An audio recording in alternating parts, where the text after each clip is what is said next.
I want to start with a number, and I want you to sit with it for a second before I tell you what it means. 98%, not 60, not 80, 98%. That is the probability one of the most respected climate forecasting institutions in the world has now assigned to El Niño being present in the Pacific over the next 3 months. A few weeks ago, the official government number was 62%, and a lot of people, including a lot of people who cover weather for a living, treated that as a maybe. A coin flip with a slight lean. Then the May numbers came in, and the maybe started turning into a near certainty.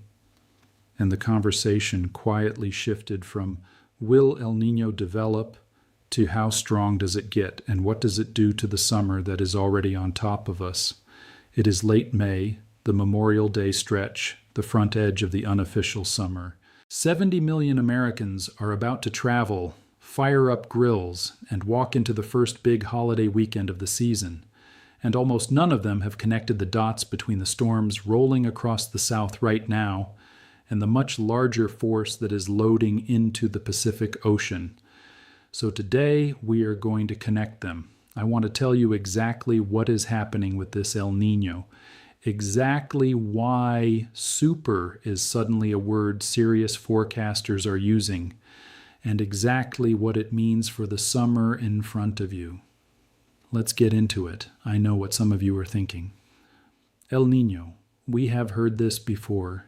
Every couple of years somebody puts a scary graphic on the screen with a red blob in the Pacific and tells you the weather is about to go crazy, and then summer happens and it is hot and stormy like summer usually is.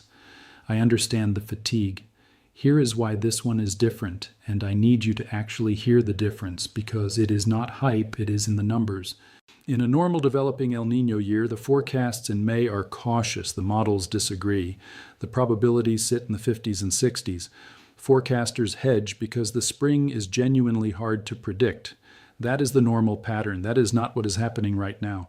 Right now, the official government forecast from NOAA's Climate Prediction Center has jumped to an 82% chance of El Niño emerging by the heart of this summer, and it was reported in mid-May that this was a jump up from 61% just one cycle earlier. That is not a forecast inching forward. That is a forecast lurching forward.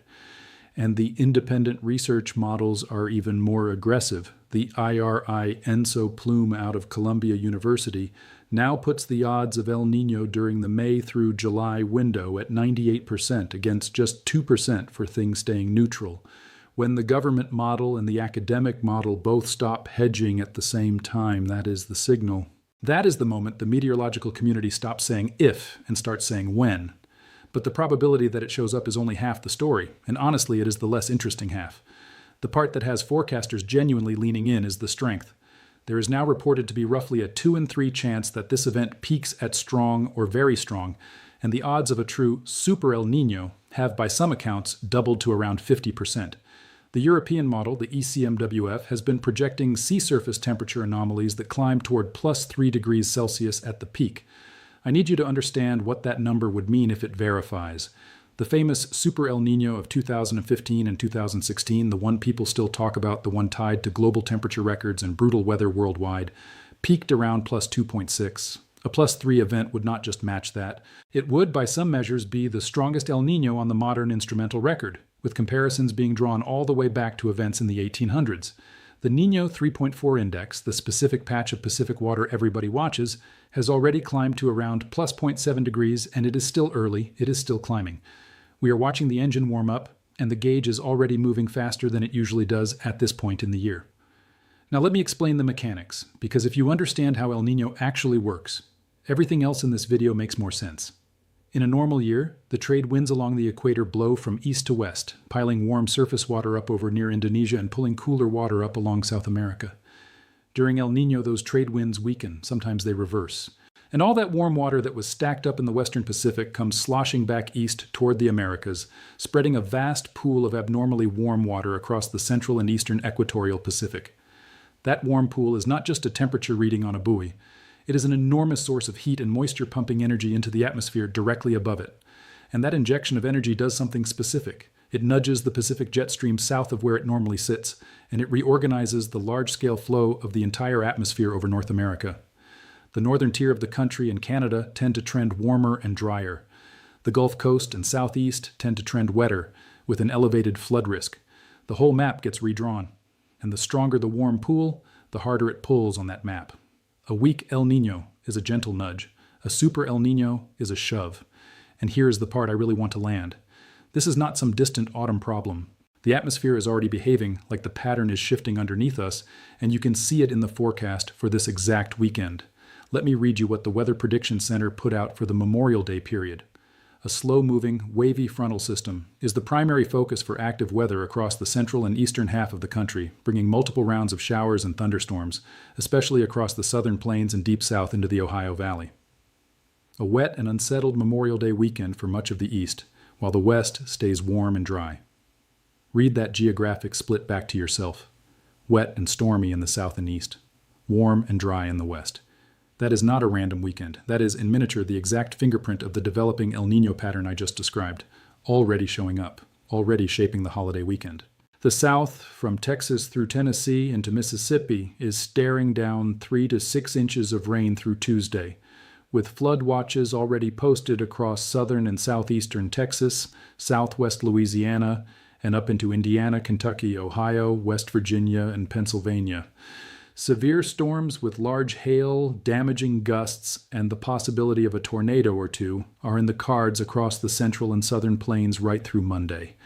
70 million Americans on the move, and a soaking, electrified atmosphere sitting right across the busiest travel corridors in the country. That is the appetizer. The El Niño summer is the main course. So let me get specific about what this developing pattern means region by region, because things are going to be weird is not useful to you. You live somewhere specific. Here is what to actually watch. The Gulf Coast and the Southeast. This is the bullseye. If there is one region that historically takes the brunt of an El Niño signal in the warm season, it is the southern tier, where that southward shifted storm track and the abundance of Gulf moisture combine to crank up the rainfall and the flood risk. We are already seeing it this weekend with 3 to 6 inch totals from Texas to Tennessee.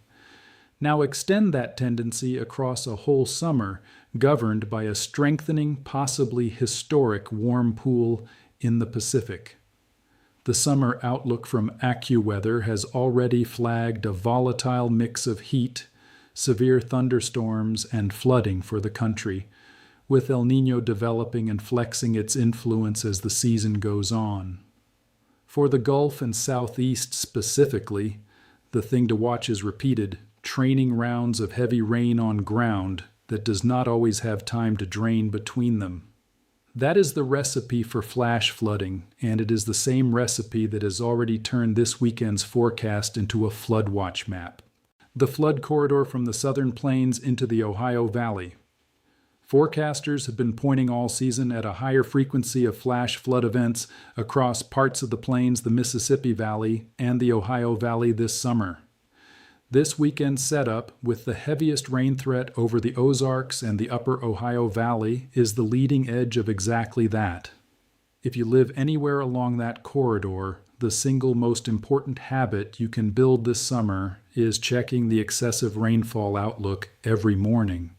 When you see a slight or moderate risk posted for your area, that is your cue to know your low water crossings and your flood-prone roads before the rain starts, not while it is rising over the pavement, the northern tier and the west, the plains, the upper Midwest, the northern Rockies, and the interior west.